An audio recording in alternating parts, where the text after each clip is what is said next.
Apologies. But I had already departed when I went to use the bathroom at the rest stop. During that time, I received a phone call from Walter, and it puzzled me why he would call at such an unusual moment. When I answered, I was greeted by the sound of Walter and his in-laws laughing loudly. Confused, I asked what was happening. Walter's response was shocking. He cheerfully told me they had decided to have a fun family outing without me, suggesting I might as well go back home and do some cleaning. I had been eagerly anticipating this trip, especially since it had been a while since our last adventure. Despite my hesitations about going on a trip with his family, I was looking forward to staying at a luxurious inn. The idea that he would leave me by myself at a rest stop was incredibly upsetting. Standing alone in the restroom, I felt a mix of anger and betrayal shaking through me. Yet, I managed to respond calmly, saying, okay, even though inside, I felt this was unforgivable. Today was particularly special. It was both our wedding anniversary and my birthday. We had planned this trip to celebrate these occasions. My name is Cheryl Francis, a 35-year-old who stays at home, living a quiet life with my husband, Walter. Today marks 2 years since we got married, on my birthday.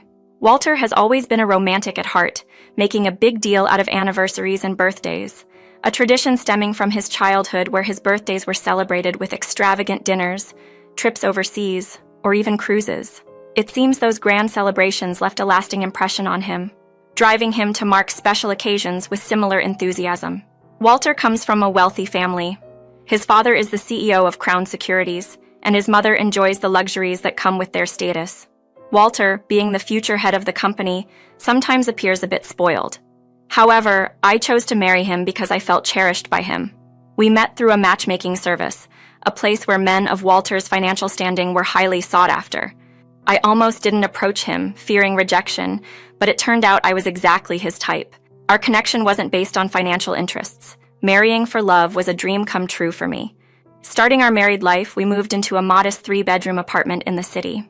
Walter had wanted a larger place, but I felt a smaller apartment was more fitting for just the two of us, especially since we could always move later. Despite the expensive city rent of $2,500, I was concerned about the financial burden. Walter reassured me, saying his father would take care of it. His reliance on his family's wealth for financial support bothered me.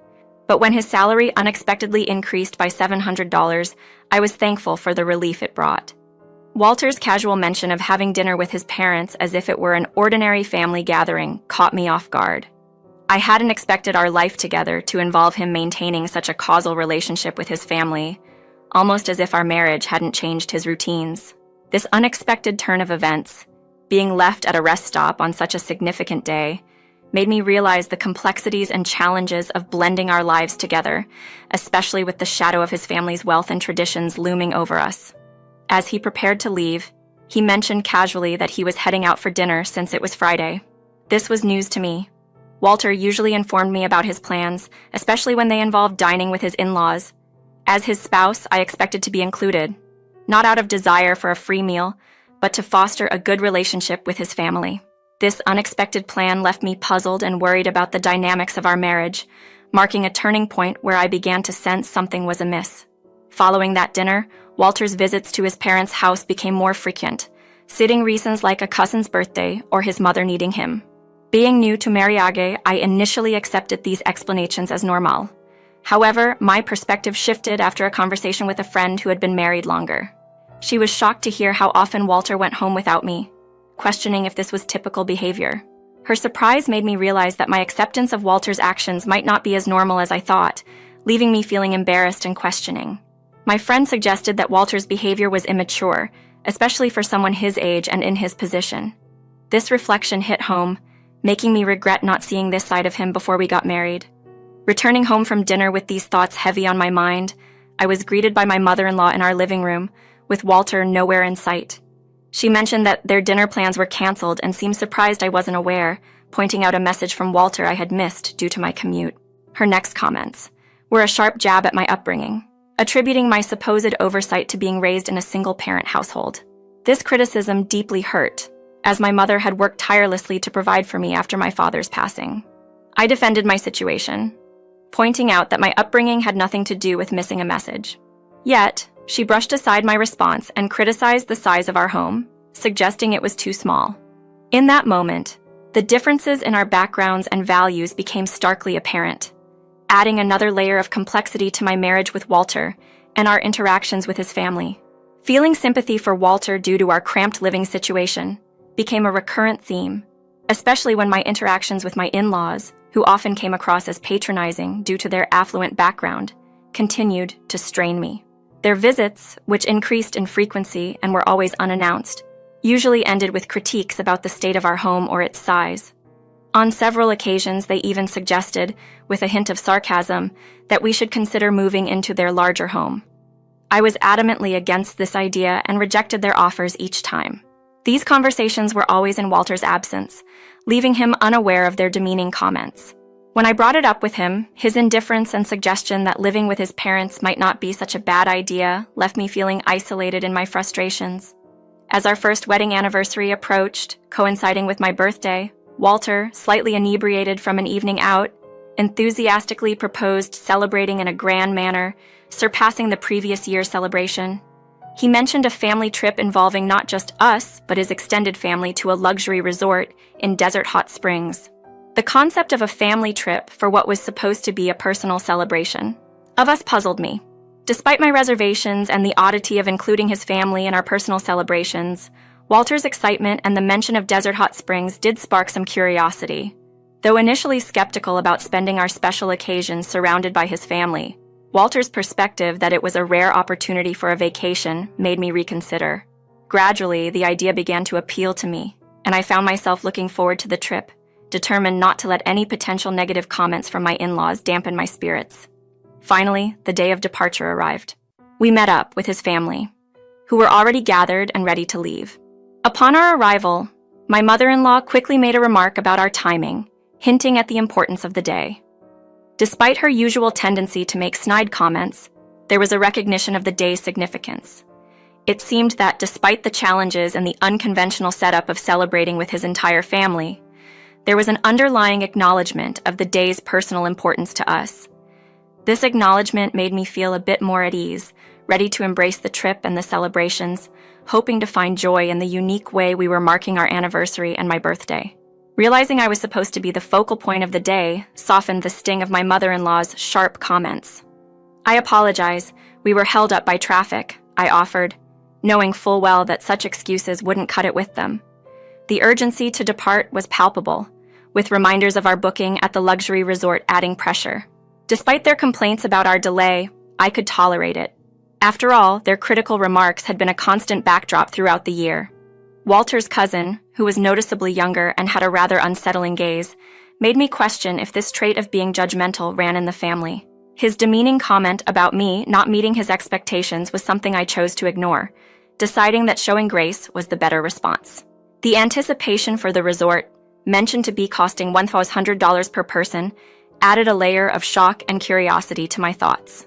Once we were on our way to Desert Hot Springs, a sense of adventure mixed with apprehension settled over me. The journey was supposed to take about 5 hours, and we planned a brief stop along the way. My mother-in-law's dismissive gesture as I headed to the restroom made me feel even more isolated. Finding a moment of peace in the restroom, I braced myself for the rest of the trip, hoping for smooth sailing. However, a call from Walter, filled with laughter from him and my mother-in-law, shattered that hope. They informed me, much to my disbelief, that they had left without me, suggesting I return home to tend to household chores as the trip was intended only for the Francis family. This betrayal, especially on our wedding anniversary and my birthday, left me reeling with shock and hurt. After composing myself, I reached out for help, contacting someone who reacted with surprise and sympathy to my situation. They promised to come to my aid, and about an hour later, my uncle arrived to rescue me. Apologizing for the inconvenience, I was grateful for his understanding and support during such an unexpected and distressing turn of events. This act of kindness was a silver lining in an otherwise dark cloud, providing me with a sense of relief and the strength to face what had just happened. It was a truly unfortunate turn of events, leading us to Desert Hot Springs, where they were staying at a grand and luxurious inn, known for its exclusivity and high cost of $100 per night. My uncle, upon understanding the gravity of the situation, agreed to drive me there, offering a supportive shoulder in a time of need. Upon our arrival, the grandeur of the inn was unmistakable, with its majestic gate welcoming us. At the reception, we were informed that dinner was to start at 7 p.m. To my surprise, the person who greeted us was none other than my mother, donning an elegant outfit and a warm yet somewhat formal smile. This inn, a cornerstone of my mother's family legacy, had been her place of work ever since she became a single parent. To me, this place was more than just an inn. It was a piece of home. I had called my mother from the rest stop earlier, which led to the revelation that the Crown Securities Group had a reservation. Never had I imagined that Walter's family's search for luxury would bring them to our doorstep, unbeknownst to them about its connection to my family. The situation was ironic and demanded action. My mother and I planned for me to confront them during dinner, a moment I prepared for with a mix of anticipation and determination. As the in-laws gathered for dinner, I stayed hidden, overhearing their conversation filled with cruiser remarks and oblivious boasting about their luxurious lifestyle and aspirations. Their talk even ventured into dismissive comments about me, highlighting their relief at my absence and making derogatory remarks about my background. The tension in the room peaked when my mother, with all her grace and professionalism, served them, unbeknownst to them who she was. The family's inappropriate comments continued until my mother, seizing the perfect moment, entered with a dessert plate, announcing it was in honor of my birthday and wedding anniversary. She inquired about my seating, causing a wave of confusion and discomfort among the family as they realized the oversight of not having me there. This moment was pivotal, not just in exposing the family's true colors, but in showcasing the strength and dignity of my mother and me. It was a confrontation not sought through direct conflict, but through the subtle reveal of our roles in their supposed sanctuary of luxury, turning the tables and highlighting the importance of respect and family ties. As the innkeeper, my mother played along with the unfolding drama, revealing to the shocked in-laws that she was well aware of the special occasion. The room fell into an awkward silence when she mentioned my name, Cheryl Francis, as her daughter, prompting a collective gasp of disbelief from Walter and his family. Seizing the moment, I stepped out from the adjacent room to stand beside my mother, declaring her role in my life and our connection to the inn. Walter, caught off guard, struggled to comprehend the situation, especially since he had never met my mother due to various excuses and a certain reluctance on his and his parents' part. Despite this, I had always hoped for their acceptance, even if it was through unconventional means like showing my mother a photo of Walter. The earlier disparaging remarks about single parents and the judgment passed on my family background were brought to light. Walter and his family, faced with the reality of their prejudice and disrespect, were taken aback by my confrontation. I challenged Walter on his behavior and allegiance, questioning why he, as my husband, would side with his parents in belittling me.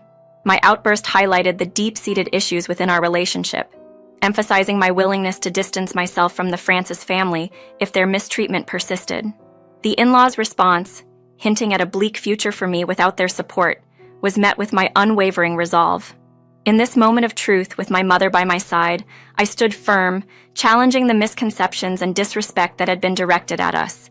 It was a turning point, asserting my independence and questioning the foundation of our marriage in the face of Walter and his family's apparent disregard for our dignity and worth.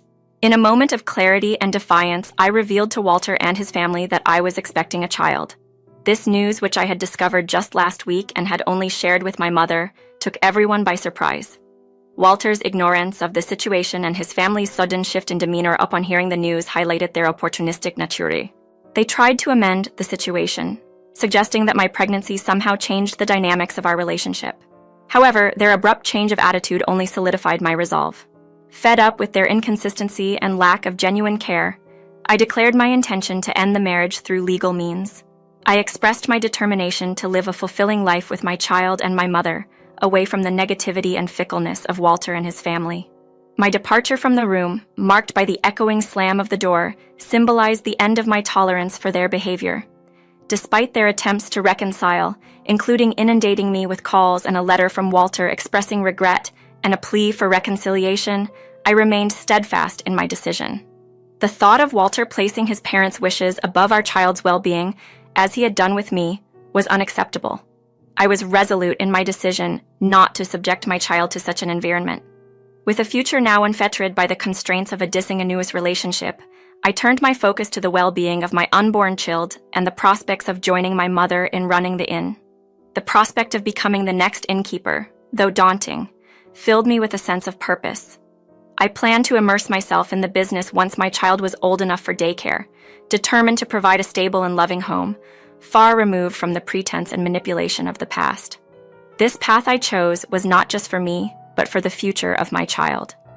Together with my mother, we would forge a new legacy, one rooted in genuine care and hard work, away from the shadows of conditional affections and empty promises.